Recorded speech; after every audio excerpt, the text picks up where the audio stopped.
Hello, this is Mark Wilson with Function Point.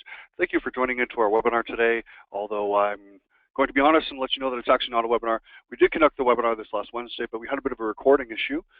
So I'm actually conducting a new session just for yourselves, for you wonderful people that are listening to this recording today. So we're going to be going over the same content, same information, same materials. There just isn't going to be any live questions because I'm recreating the webinar for the purpose of the recording. So just a heads up about that. We will be repeating this webinar again in the future, but the recording that you're going to be hearing today is going to be a little bit more streamlined because I'm going to be covering the content that was asked in the questions as well as the originally planned content itself, and in a more kind of concise, streamlined way without the typical interruptions that go along with the webinar. So without further ado, let's get started. The purpose of today's session is to go over some admin items. So we're going to be looking at admin system setup, permission sets, and alert sets. So here's the agenda for the session today. We're going to be looking at some common mistakes and how to correct them, some messy job statuses, something I see a lot, complex service group and service structure, inaccurate rates, incomplete work calendar. These are things that I'm noticing from time to time when agencies are using Function Point, especially if they've been using it for a while and there's any kind of messy data. It's usually related to one of these modules. I'm going to be going over what I'm talking about in these items, and it's going to be applicable for those that are using the system for a very short amount of time and are just getting started. Seeing what mistakes to avoid, and then also helping those that have maybe put in some of this information that's making it a little bit messy, and how to correct that. So we're going to be covering that today. We're going to be looking at setting up effective permission sets and setting up effective alert sets. So this is something that's actually been requested after the last webinar series from people asking for assistance and how to set up good permission sets and alert sets in a way that's easy and makes sense and is repeatable. So we're going to be going over that today as well. So let's jump right into it. So the first thing that we're going to be looking at is the job statuses. And anytime that I'm working with an agency and I'm looking at their Function Point system, the very first thing that I do is I do a job find, and I select Find Active. I don't enter any parameters or any filters. I just select Find Active because I want to see what we get. So in this list, I'm seeing 40 active jobs. Now my system is very clean. It's made for the purpose of demonstrating different things and webinars and testing out different features and things like that. So I keep it very, very clean, and it's not probably doesn't have as much kind of things on that are going on at any given time as a normal agency. So I understand that you might have maybe you do have only 40 active jobs, maybe you have 400 active jobs, and maybe that list is totally accurate, and that's just how much work that you're doing at this time. So things in my system might be a little bit cleaner than a normal situation, but we're going to show some of the things that some of the common hiccups that can come up. So I do a job find for Find Active and see what I get. And I want to know, this is the first question asked, is this an accurate list? Does this accurately represent the active work in the agency? And if the answer is no, then of course you're going to be wanting to close down any jobs that need to be closed down. So a really easy way to do that is from this list, select Editable List View. And you can then go down the list and change the status. Put it to closed, closed, and so on and so forth, and it saves automatically when you update those statuses. Now, a way that might make this easier for you is if you sort it by a specific header. So, maybe I sort it by date, just so I get, the oldest at the top, and that would be the newest, the oldest up at the top, and I can then go down and deactivate any of these items, or mark them as completed for anything that's too old and needs to be put away. Now, something else that I see from time to time is messy statuses themselves. So when I come up to this list, another thing I like to do is sort by status and see what we get there. So oftentimes I see agencies building out a lot of statuses when they first start off, and this can be really effective as long as it's managed well. So if your AEs or your project managers are going in and updating the statuses of their jobs consistently, then you can create a workflow structure using the job statuses, and that can be very effective. But it it needs to be managed, consistently in order for it to be effective. And if you have any overlap, redundant statuses, then it can make things a little bit tricky. The goal of having this clean and easy and concise and organized is so that you can have someone like a project manager or an account manager do something like the following. I'm going to do a job find, and I want to see all the jobs where I am a contact, so I'm part of it. So I put my name, and then I can just select Find Active or choose a custom list of statuses. But I'll just select Find Active, and I can see a list of all the active jobs that I'm a part of that I'm working on. Having anyone being able to do that, a project manager or account executive or creative services, whatever it may be, being able to pull up that list and organize it and sort it and export it, report on it, is very, very powerful. If you can't do that because you have messy job statuses or old historical information that shouldn't be active, then I highly, highly recommend that you clean that up. With regards to redundant statuses, so things that you don't need, if we were to look at this list, we have, just as an example, I'm going to go back to the default view here. I'm going to sort by status again. And then, oh, you know what, actually my apologies. Let's pull up the full list. This is just my list. Let's look at everything. So we have the full list instead of just the jobs that I'm a contact on. So I have this list of jobs up at the top with clients and proofing. So let's say I've decided, proofing it's with the client. That's what it means. So this is kind of, they're interchangeable. I don't need both. So I'm going to get rid of one, and I'm going to get rid of proofing. I'm going to keep with client. So the way that I'm going to do that is before I deactivate this status, I'm going to change these jobs to be with client. So I'm going to select Editable List View, and I'm going to change the proofing to be with client. That's then saved, and I no longer have any jobs with the status of proofing. And I can go down and see, what other statuses I have. And then I could also, these are all the active jobs with these statuses. I can also do a find for other statuses I don't want. So for example, if I do a job find and I determine amongst the statuses, I'm going to deactivate a bunch of these because I don't need them.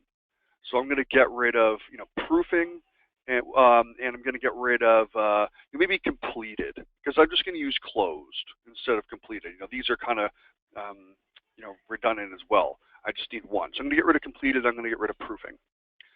Click Find, and if we do get any results, then you can just simply change all of those jobs to a different status. Since we didn't get any results, we know that we don't have any jobs with those statuses, and we can then deactivate those statuses. So you want this list to be as organized as you can possibly get it while still providing you the depth that you need. And what I'm going to do now is I'm going to go into the admin section, and I'm going to go into System Setup and List Maintenance. List Maintenance is essentially a list of every list in the system. I'm going to find Job Status, and I'm simply just going to deactivate the ones I don't need. So, proofing, we're going to get rid of that. Because no jobs actually have that status, we can either deactivate it and maybe come back to it later, or we can just delete it. No jobs have that status, so we don't need to delete it. Completed is actually hard-coded in the system, so I can't delete that, so I'm just going to make it inactive. And then now, if I were to do a job find, we're going to see a simpler, more organized status list, which is very useful for being able to say, show me everything open or on hold, for example, and then getting a list of those jobs. So I highly recommend looking at the job statuses, making sure that when you select Find Active, it is an accurate representation of the work that's going on in the agency, and talk to your team about consistently updating their job statuses and closing their jobs so that at any time you can do that find and know that it is an accurate representation. Very, very important. The next thing that I want to talk about is complex service group and service structure. And this is something that I see from time to time, especially with agencies that have been using the system for a while. There's often a desire to grow the service group and service structure to accommodate different changes and different needs of the agency. So when we look at the service and service group structure, the easiest way to see that is to go to Estimates and select Add Estimate, and then simply take a look at your service groups and expand them and take a look at your services. And a good way to do this is to get the people that are opening up jobs, that are creating estimates, get them all in a room and go through the list, especially if you have a long list, and just ask them, at the service group level, hey, do we use this web design, or does everyone just put everything into creative services? And go through the list and ask people if anything's being used. If something isn't being used, jot down the name of it on a piece of paper, and then so that you know what ones are not being used, and we're going to deactivate them in a minute. And then the services as well. So looking at the services and determining if any of them are redundant. If ever is anyone actually using archiving for anything, or is it just there as like a historical line item? And if so, try to streamline that structure as well.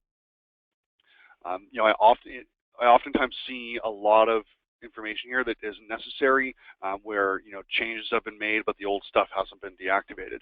I worked with an agency recently, actually, spent the day with them, and this was one of a few things that we accomplished. And you could almost feel the relief, like you could feel the tension being released in the room when everyone saw a list of like 4 service groups down from 14 or 20 or 25, whatever it was, that all they had to do now was just select the main category they needed. They knew they were going to get exactly what they wanted and nothing more. They didn't have to go combing through all this extra data. It really it just created a sense of relief and simplicity for their usage. So highly recommend doing that. Once you've decided what you want to deactivate or get rid of, or add, if you need more information, how can you clean this up? The first thing that you're going to want to do is start with the service groups. So you're going to go into admin, service and expense management, and service groups. Now, I actually have a lot of service groups in my system. Typically, what it's going to look like when you get there, if you have a lot, is something like this. So I have all these service groups, and some are active, and some are inactive. And I have a lot of these because just based on historical information, changes to my system, and things like that. So what I would do is I would sort this list by status, first of all. Show me everything that's active up at the top. And then I'd go through, and if I know I don't need something, so media, well, we're actually putting all of the expenses now into production expenses. I don't need to have a separate category for media, so I'm going to select that service group, and I'm going to choose to edit, and I'm going to deactivate it. Save that service group. And then jump back to the list, and it'll no longer be amongst the active service groups. But then I took the media expenses out of the media service group. I now need to put it into this category, and I also need to rename it. So I'm going to rename production expenses to just expenses. I'm then going to select the service list and see everything that exists within this category. And I'm not seeing media here, so I need to add media in. So the way I'm going to do that is I'm just going to choose to add a new service, and I'm going to add an external expense. I'm going to add media broadcast, media online, and media print. And when I add that, they're going to go down to the bottom. I can drag them up to the top if I want to, or put them somewhere. Or if you want to get them ordered alphabetically and you don't want to have to figure that out yourself, you don't have to go through the alphabet with each one and kind of figure out where they need to go. Another option you have, and something that I often do when I'm reorganizing a service group structure, is I just delete everything out. So I empty the service group. This is actually a good habit to get into semi-regularly. What I mean by semi-regularly is maybe like once every year or two. Go through, evaluate your services, and just go down and see what you need and what you don't. So I need copywriting, I need creative. These are potential things that we might outsource. The media items I needed, that's redundant, so I don't need that. Photography, printing, and supplies, maybe travel as well, and voice talent. So that is the list. Add those in there, and they're now in alphabetical order, and my expenses service group is set up. So I highly recommend keeping that clean for new users and cleaning it up for older users. The next thing that we're going to look at is the topic of inaccurate rates. This should be pretty straightforward. I'm not going to spend too much time on it, but basically Something that I'm seeing from time to time is non-billable services with rates in them, and also redundant rate categories that are unnecessary, and lastly, rates for staff people that shouldn't really be there. So the first thing that we're going to do is we're going to go to Rate and Staff Management. We're going to skip over rate categories. Oh, sorry about that.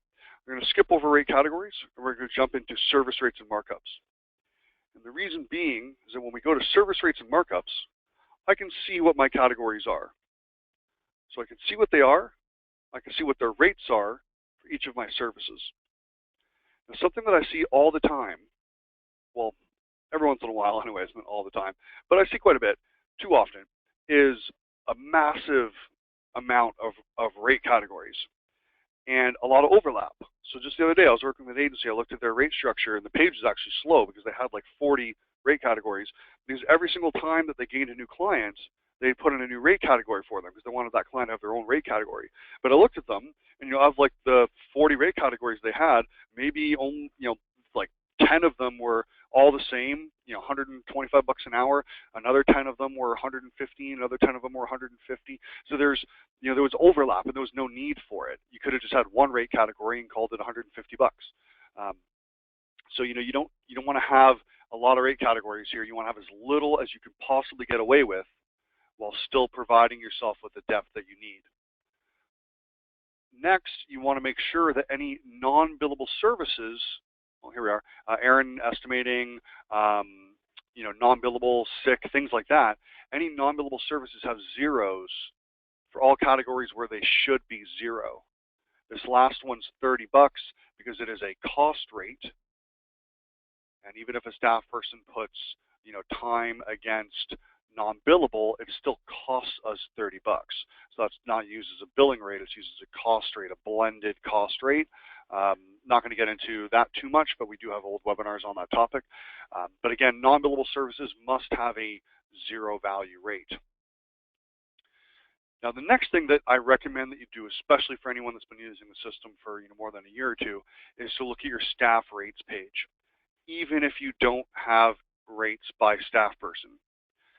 From this Manage Service Rates and Markups page, there's a button that says Manage Staff Rates. And you can get there by going into the individuals as well.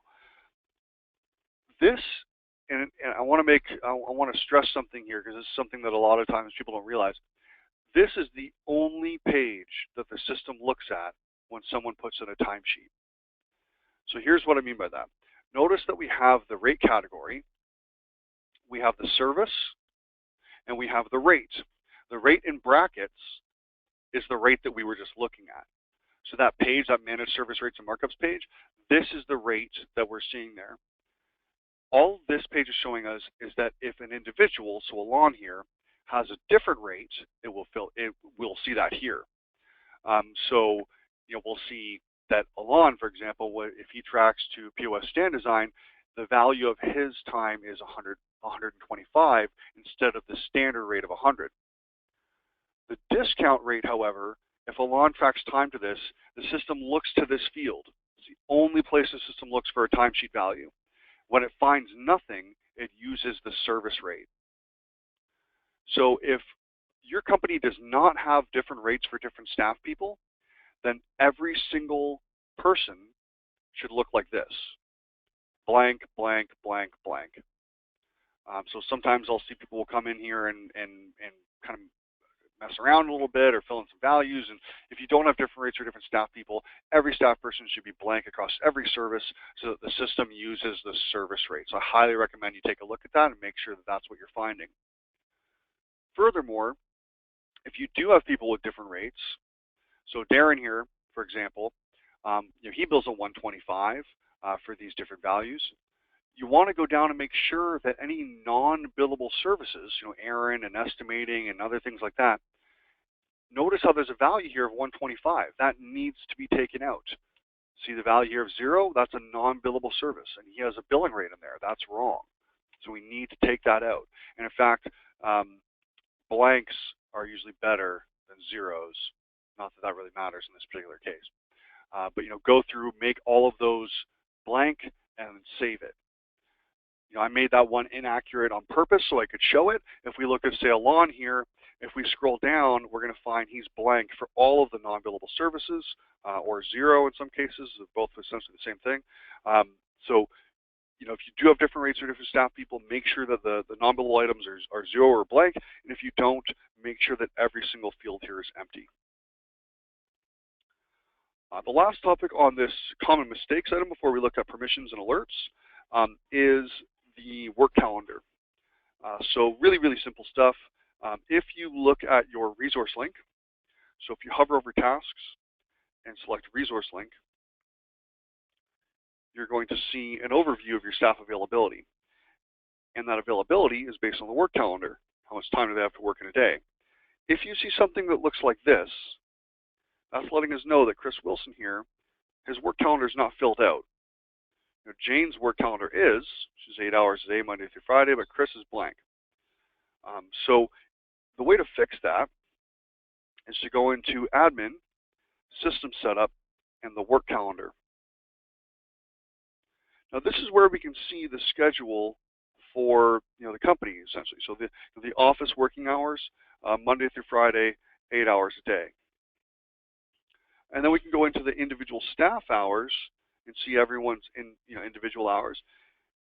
Most of the time you don't need to have different hours for different staff. If you do, of course, go into staff hours, select the people, and fill in the amount of time for them.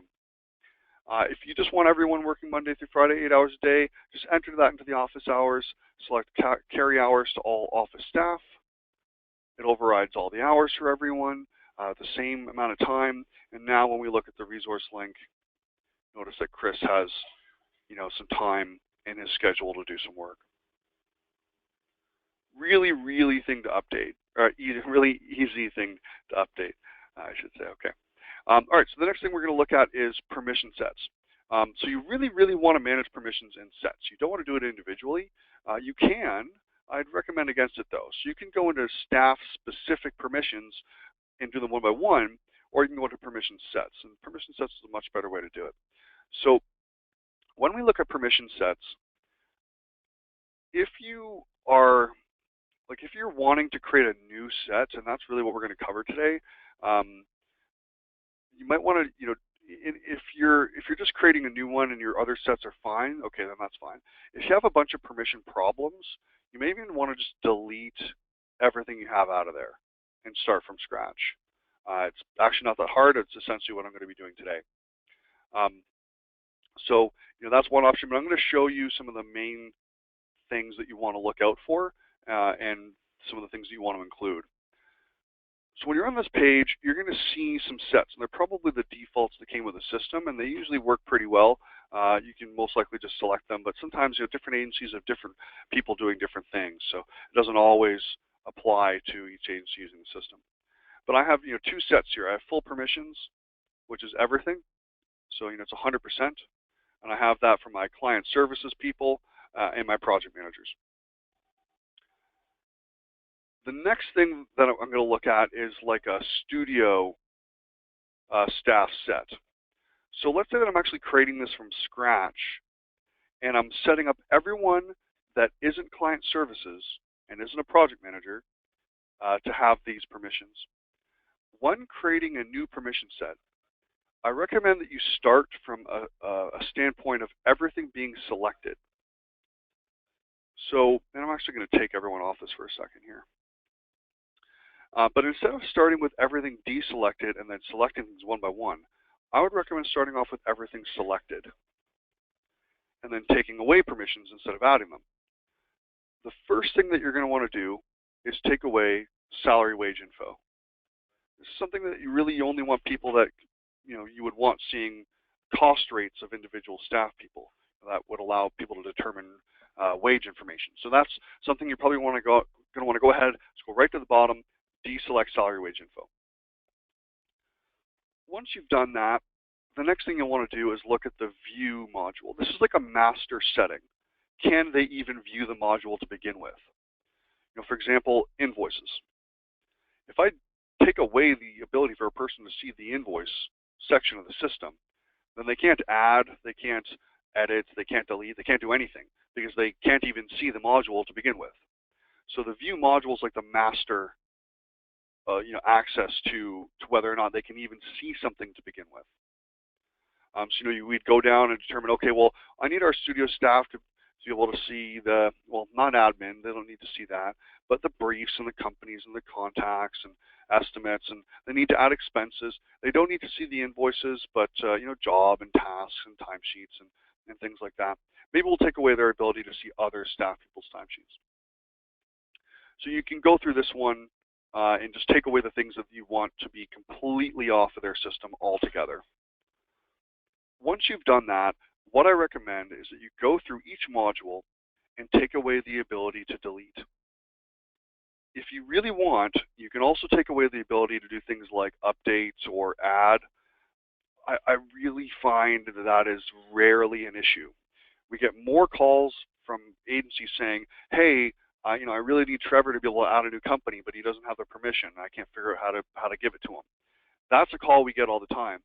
We've hardly ever, if ever, have gotten a call saying, hey, Trevor added a company, and that's a problem because now a new company exists in the system. That's a very rare issue. So I usually recommend not worrying too much about the add aspect of things on most aspects of the system. It's really just delete and maybe update if it's really important to you. Update is essentially like the ability to edit. But yeah, so if you're following that line of advice, then it's pretty simple. You're just going through and you're just taking away the ability to delete, and that's about it. So some modules are going to be larger than others. File and folder management. Delete file, delete folder. Maybe edit file, and just choose kind of the main delete items are the ones you want to get rid of. And you can do that for most modules: briefs, projects, estimates, jobs. Maybe you really don't want most people to be adding new projects. That's fine. Again, it's something I usually find to not be too much of an issue, but you're really just going through and taking away the ability to delete in most of these. Until you get down to things like reports and invoicing and admin. So, reports, this is something that is controlled by other areas of the system as well. If I take away the ability to see salary and wage info, which takes away the ability for a person to see cost values of time. If a person cannot see cost values of time, then giving them the ability to see, for example, a agency gross profit report, it doesn't really matter. If you give them the ability to see that report, but they don't have the permission to see cost, then that column will be blank, and so will the profit column. They'll still be able to generate the report, it just won't be completed. It'll be missing information. So the reports is something that you could go through here and take away the ability to see most of them, but as long as you've limited something like salary and wage and cost information, then there's not much harm that can be done from allowing people to see some of these reports. But you may want to go through and maybe deselect most of these anyways, and maybe deselect the entire list, and then select the specific ones that you want them to have. And then invoicing and accounting, you probably want to limit people's ability to export to accounting, their ability to delete. They don't even have the ability to view the module in this case, so it's really not that important. Maybe you take away the entire invoicing module altogether. They don't have the ability to see it, so it doesn't matter anyways. And then administrator, we might just take away everything out of here, but there is an important aspect of the administrator permission set that I really need to touch on. And that is the ability to see actual estimated invoices and rates. Now, invoices is something that, it's really talking about invoice values. If you give someone the ability to see a job details page, certain aspects of the job details page are going to show invoice values. And they may not be able to access the module, but if you allow them to see invoice values, then they'll see it on that page. Estimated is estimated values, and then actual is actual values, billable value of time that's entered, and rates are the rates, the billing rates and so forth. I recommend that you allow all staff, aside from maybe like interns or freelancers or really, really junior people, I recommend you allow everyone to see actual, estimated, and rates. If you really don't want to show invoicing, that's fine. I'd put it in there myself, but you can take that out if you want to. One of the reasons is that staff cannot enter expenses if they can't see actual, because actual is the billable value of the expense. They cannot enter expenses if they can't see rates, because they need to use the rates for the expenses being entered. So, they might be able to actually enter some of these things, but they won't be able to see the information that they put in there. So, you could limit this ability, but for the most part, it causes issues. I find that it really shouldn't be all that controversial. You're not showing salary information, you're not showing cost rates, you're showing billing rates of the agency, and that is something that's really easy to Google. They might not find your agency's specific rates, but they're going to, 5 minutes in Google searching, you're going to find out that, hey, the average rate for design for an agency in my city is $150 an hour. It's usually something that I recommend not being all that secretive. So, show rates, show actual, show estimated. Those are probably things you want to have for most, if not all, staff. Once you've set up the permission set in a way that works for you, apply it to all those that are applicable. So in this case, I'm going to give to my copywriters, designers, and web developers. Those are my studio staff. The project managers and the client service people have that full permission set. And then lastly, we have the account executives. Now the account executives, I want to have the exact same permission set as the studio staff, but I want them to be selectable as AEs when entering a new estimate or job. So the way that I'm going to do that is I'm going to choose to copy the studio set. I'm going to call this AE and copy. So now I have this AE set, and all I'm going to do is in admin, I'm going to add the ability to be selected as an AE. It's the very top item in admin, admin AE. Staff will appear as account executive option throughout function point. Select that and submit. What that means is that when I go to add an estimate, the AE will include my account execs. But if I look at this and I say, okay, well, I really don't need, anyone else. I don't need Chris or myself or Jane. I just need the account execs to be selectable as AE. So what I might do in that case is actually select our full permissions and then just take away the ability for them to be selected as an AE. And then I might rename it, full permissions except AE, and submit that. And everyone is then set up with their permission sets. Oftentimes find that this is easy to do starting from scratch, giving the ability for everything and then slowly taking away the things that you don't want them to access. So the next thing that we're going to look at is going to be alert sets, somewhat similar to this actually. If we go into admin, alert management, and alert subscription sets. Now you really want to do this in sets. You can do it for all staff, but I highly recommend doing it in sets. If you are, a common thing that we get told is, hey, we turned off all the alerts because people were getting way too many emails, or were getting really annoyed. They just stopped looking at them, so we just took the alerts off. That's common because oftentimes when people are setting up alerts, they give them so many things, and the system's emailing them 10 times a day, and that's not something that you want. If you are somewhat happy with your alerts, but you want to make some modifications, that's pretty easy. Just select your set that you like, and then go through and look at each alert and see if you find the one you're looking for and add it in. If you're setting up new alerts, or if your alerts that you currently have are messed up and you want to start again, the best thing to do, or what I would recommend, is, and I do this all the time actually for people, is go in and delete every alert set. So let's get rid of them all.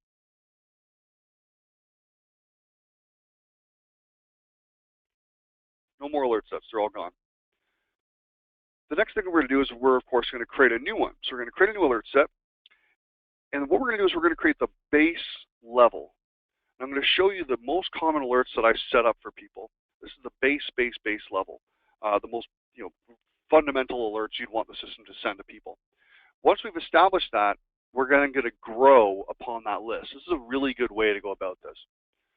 So what am I going to call this? I'm going to call this I'm going to call it a signee. I don't even know if that's a word or not. I'm going to use a signee. And this is like the base level of alerts. This is the alert level for people that might have things assigned to them. So I'm going to call it a signee. And then I'm going to go through this alerts list. Now for this really, really base level, I don't need alerts for briefs, new briefs being added. I don't need alerts for new companies being added or new estimates being added. The only thing that I need alerts for are a new note, if it's a new pin note. If someone has pinned a note to me, send me an email or an alert. The only way this can happen is if somebody adds a note and then specifically selects me to be pinned to, or for to pin it to me. So that tells me that someone made a conscious decision to include me in this communication. So of course I want the system to email me. It's not going to be something that's going to be happening all the time. It only happens when someone makes a decision to include me in something. So that's something you'd want the system to email you for. So new pin note, send me an email. The next thing I want is new task. So new task assigned. So if a new task is assigned, send me an email and a system alert only if the task is assigned to me. Really, really basic. If someone made the decision to assign me a task, yes, I want the system to email me. Fundamental, basic alert. And then the last thing I put in here is task comment. If a task is assigned to me, send me an email and an alert. Really, really basic. So the only things that the system is sending people emails for if they're subscribed to this set is if a task is assigned to them, a note is pinned to them, or someone comments on a task assigned to them. So they're only getting alerts for things that are specifically related to them. What you're going to do once you have saved this alert set is you're actually going to apply it to everyone. So then you know that every single person has this basic alert set. From there, you're going to copy that list, and we're going to call it assigner. So this next list is basically for everyone who would want to receive an email if something is assigned to them. So all of our alerts are still here, but they're also people that could potentially assign something to someone else. So I'm going to skip most of this stuff up at the top. I'm going to go down to task again. I'm going to say I want to have an email if a task is completed, but only if the task is assigned by me. If the task is assigned by me, send an email, send a system alert. We then have due dates, and actually this is something that you might want to include in the other alert set as well. Task start, due tomorrow, due today, overdue. Very common mistake I see is people select all 4 of those. So that means that when a task due date hits, the day before, the day of, and the day after, the system sends you 3 emails. Imagine if you have 5 tasks falling on the same day, you're getting 15 emails. So that's when people start to go a little bit crazy and they want to get rid of those alerts. So really, you want to just choose one. In this case, I'm going to say task is due today. So if a task is due today, send me an email, an alert, only if the task is assigned to me or by me. This is actually one I would have chosen for the original set as well, so I might go back and adjust that. So the task is assigned to me or by me, and the due date hits, and it's not completed, because this will only, of course, happen if the task is still open. Once it's completed, you're not going to receive alerts about it. But if the task is still open, assigned or in progress, and the task due date hits, the system's going to email me. Submit that, and I might also put a task comment as well. So if the task, if there's a comment on a task assigned by me, then I want an email about that too. So once we've added those additional alerts, I'm then going to go through and choose who could potentially assign work. So client services and project managers could potentially assign work, and maybe AEs as well. Submit that.